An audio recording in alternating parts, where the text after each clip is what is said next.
Good morning, students. In this lecture, we are going to discuss the topic of pharmaceutical jurisprudence, that is the Medical Termination of Pregnancy Act and rules. So, let's discuss it.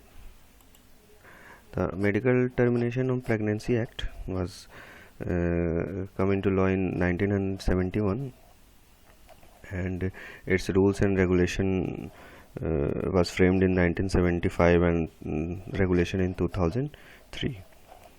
So it has Medical Termination of Pregnancy Act 1971.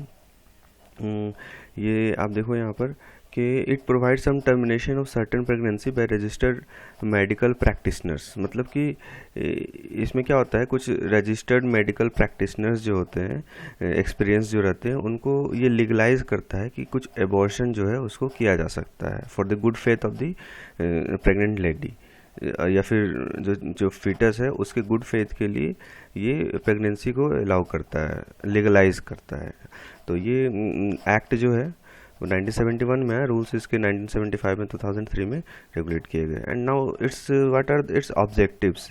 The medical termination of pregnancy act, मतलब it aims to improve the health scenario, maternal health scenario, मतलब जो mother रहती है उसके health scenario के improvement के लिए इसको लाया गया due to some unsafe abortion and high incidence of the maternal mortality, death की वजह से इसको इस एक्ट को लाया गया। And it legalise the abortion services, मतलब कि it somewhere it legalise the abortion services, मतलब कि कुछ एबॉर्शन को ये लीगलाइज करता है, लेकिन इसके लिए कुछ कंडीशन है। उसी कंडीशन में और कोई मेडिकल प्रैक्टिशनर जो है एक्सपीरियंस्ड होना चाहिए, उसका कंडीशन हम लोग आगे डिटेल से पढ़ेंगे, ठीक है। तो उसके लिए इसको बनाया गया था, ठीक है। And promote access to safe abortion service to safe abortion, because due to some abortion there is also death of so many pregnant ladies, therefore it came into act. Now it offers the protection to medical practitioners who otherwise would be penalized under the Indian Penal Code 315 and 16 section. मतलब इस act से आने से पहले Indian panel code जो है, Indian panel code जो है ये किसी भी कोई भी अगर एबॉर्शन करता है तो उसको पेनलाइज करता है, उसको ऑफेंस, मतलब उसको वो ऑफेंस करता है। ये पहले ये बताया जाता था, लेकिन इस एक्ट ने ये बताया कि नहीं, कुछ कंडीशन में with the consent of the lady और इस guardian it can be legalise. तो ये उसको भी, प्रैक्टिशनर को भी ये बचाता है, प्रोटेक्ट करता है फ्रॉम बीइंग पेनलाइज्ड, ठीक है। तो ये ऑब्जेक्टिव के साथ इसको लाया गया एमटीपी को। Now some definitions which are used in this act. The guardian, a person having the care of a minor or mentally ill person, उसको गार्जियन बोलते हैं। माइनर के इंडियन मेजोरिटी एक्ट 1875 में डिफाइन किया कि कौन से माइनर है, कौन से majority on the basis of their age. तो उसको हम क्या बोलेंगे, जो इस हिसाब से अपना मेजोरिटी नहीं अटेंड किए होंगे उनको हम माइनर बोलेंगे हम। और रजिस्टर्ड प्रैक्टिन medical practitioner who possess any recognised medical qualification, ये होना चाहिए कि मेडिकल क्वालिफिकेशन उसके पास होना चाहिए, जो कि clause H of section 2 of Indian medical council act जो 1956 में आया था, उसमें डिटेल से बताया गया कि क्या क्या क्वालिफिकेशन होना चाहिए, ठीक है। और उसका नेम जो है स्टेट मेडिकल रजिस्टर में रजिस्टर्ड होना चाहिए। और उसके बाद यहाँ पर जो यूज़ किया गया है कि उसको एबॉर्शन के लिए यूज़ करना है, तो he must have the experience in the gynaecology and obstetrics, ठीक है। उसमें इसको ज़रूर से क्या होना चाहिए, उसको एक्सपीरियंस होना चाहिए जो इस एक्ट में बनाया गया। जो क्या एक्सपीरियंस होना चाहिए वो भी हमें पढ़ना है इस टॉपिक में। तो उसी को हम क्या बोलेंगे, रजिस्टर्ड मेडिकल प्रैक्टिशनर बोलेंगे, आरएमपी जो होता है इसमें। तो प्लेस, मतलब कि it is a building, tent, vehicle और वेसल, मतलब ऐसा कोई प्लेस जो कि मतलब कि हॉस्पिटल और क्लिनिक जैसा हो, या फिर वही हॉस्पिटल या क्लिनिक हो जो कि टर्मिनेशन ऑफ प्रेगनेंसी के लिए यूज्ड हो रहा हो, जो कि गवर्नमेंट अप्रूव कर चुका हो, उसको हम क्या बोलते हैं, प्लेस बोलते हैं। ओनर मतलब कि जो जो भी प्लेस, जैसे जो हॉस्पिटल हो गया या फिर कोई भी जहाँ पर प्रेगनेंसी जो है टर्मिनेट किया जा रहा है, लीगली जिसको टर्मिनेट किया जा रहा है, उसका जो मेंटेनेंस उस प्लेस का जो मेंटेनेंस कर रहा है, वर्किंग ऑफ और मेंटेनेंस ऑफ सच हॉस्पिटल और क्लिनिक, तो उसको हम क्या बोलेंगे, ओनर ऑफ द प्लेस बोलेंगे या हॉस्पिटल का ओनर बोलेंगे। Now what are the circumstances for termination of pregnancy by the RMP, मतलब किस किस सर्कमस्टांस, किस किस कंडीशन में जो प्रेगनेंसी को टर्मिनेट किया जा सकता है by the registered medical practitioner. तो following first condition is that कि अगर length of the pregnancy does not exceed 12 weeks से ज़्यादा गेस्टेशन का ना हुआ हो, ठीक है, और मेडिकल प्रैक्टिशनर अगर ये ओपिनियन देता है। दूसरा कंडीशन ये रहता है कि प्रेगनेंसी जो है 12 वीक्स से तो ज़्यादा हो गया है, but it doesn't exceed the 20 weeks, मतलब 12 to 20 वीक्स के बीच में रहे, और इस केस में 2 रजिस्टर्ड मेडिकल प्रैक्टिशनर, कम से कम कितने, 2 आरएमपी जो हो ये ओपिनियन दे, और इसमें अगर 12 वीक से ज़्यादा ना हुआ हो तो इसमें एक ही मेडिकल प्रैक्टिशनर ये ओपिनियन दे, formed in the good faith that the continuation of the pregnancy would involve serious injury to the physical और mental health of the women. मतलब जो वोमेन है, अगर इस प्रेगनेंसी को कंटिन्यू किया जा रहा है तो there will be serious injury to physical और mental health of the women. तो इस केस में, या फिर जो चाइल्ड है उसको वो हैंडीकैप्ड हो सकता है या उसको प्रॉब्लम हो सकता है। तो इन 2 कंडीशन में अगर आरएमपी ओपिनियन देता है कि ये प्रेगनेंसी को टर्मिनेट किया जा सकता है, अबॉर्शन किया जा सकता है, तो उस केस में ये चीज़ लीगलाइज किया जाता है कि हाँ भाई, उस केस में इसको हम लीगली एबॉर्शन कर सकते हैं। एबॉर्शन क्या होता है? Abortion is the termination of the pregnancy before the foetus is viable, ठीक है। तो इस केस में ये 2 कंडीशन दिया गया है जिसमें किया जा सकता है, ठीक है। इसमें और कंडीशन ये रहता है कि no pregnancy shall be terminated without the consent of the pregnant women, मतलब कि जितने भी प्रेगनेंसी को टर्मिनेट किया जा रहा है तो उसमें कंसेंट होना चाहिए, किसका?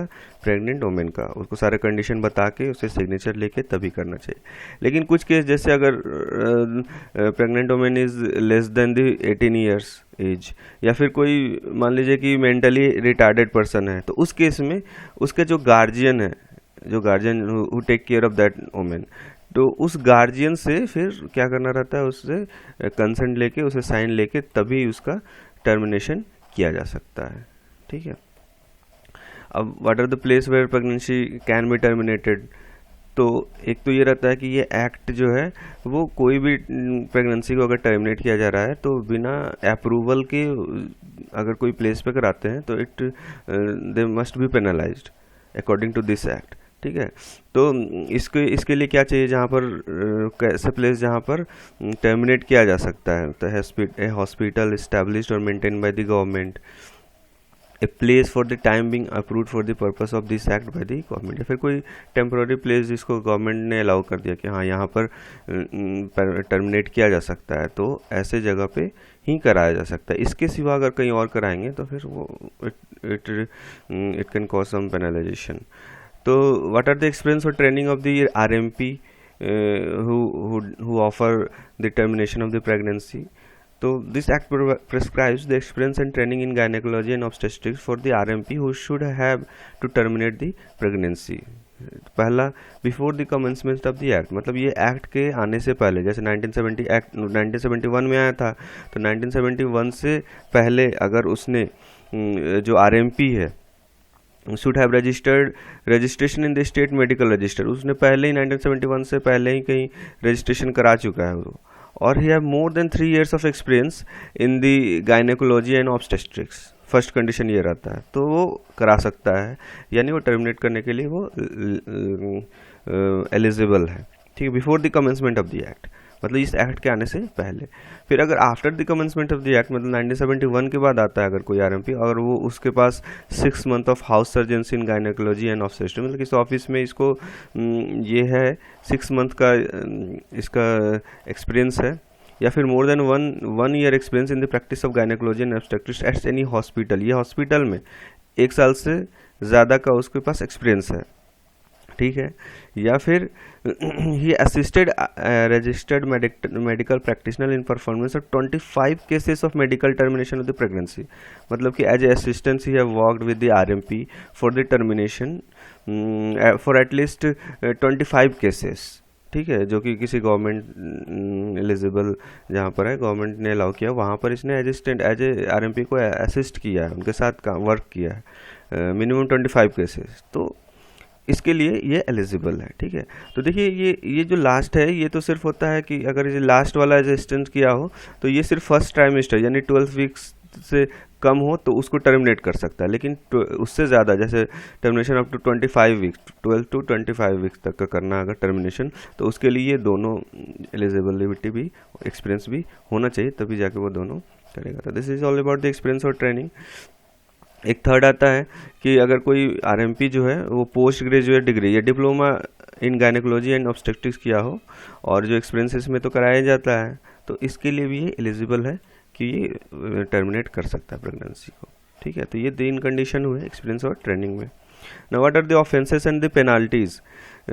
तो देखिए इसमें इस according to this act termination of the pregnancy by a person who is not RMP, मतलब कि किसी और ने जो registered medical practitioner and who don't have the experience which have mentioned in this act, ठीक है, अगर वो जाके टर्मिनेशन करता है, ठीक है, और तो उसके लिए क्या हो जाएगा फिर rigorous imprisonment for not less than 2 to 7 years, 2 to 7 years तक उसको करना पड़ेगा। या फिर किसी ऐसे प्लेस पे करा दिए जो कि अप्रूवल नहीं है गवर्नमेंट के थ्रू, तो उसके लिए इसको 2 to 7 ईयर्स का इम्प्रिजमेंट हो सकता है, ठीक है।